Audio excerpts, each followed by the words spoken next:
মুন্সিগঞ্জ সদর মহাকালী ইউনিয়নের প্রবাসী সমাজ কল্যাণ যুব সংঘের আয়োজনে ব্যাডমিন্টন টুর্নামেন্টের ফাইনাল খেলা ও পুরস্কার বিতরণ অনুষ্ঠান হয়েছে। শনিবার রাতে স্থানীয় মাঠে এই টুর্নামেন্ট অনুষ্ঠিত হয়। উৎসবমুখী পরিবেশে হাজার হাজার দর্শকদের উপস্থিতিতে অনুষ্ঠিত ফাইনাল খেলা ও পুরস্কার বিতরণ অনুষ্ঠানের প্রধান অতিথি ছিলেন মহাকালী ইউনিয়ন পরিষদের প্যানেল চেয়ারম্যান মোহাম্মদ সিদ্দিক মোল্লা।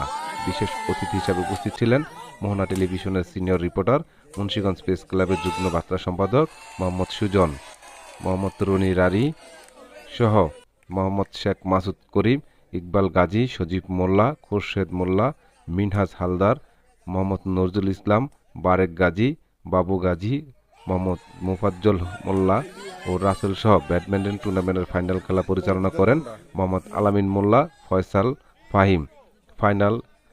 ফাইনাল খেলায় এ টিম প্রবাসী সমাজ কল্যাণ যুব সংঘের দল অংশগ্রহণ করে। এতে 15-8 পয়েন্টে প্রবাসী সমাজ কল্যাণ যুব সংঘের দলকে হারিয়ে টিম দল চ্যাম্পিয়ন ও জয়লাভ করেন।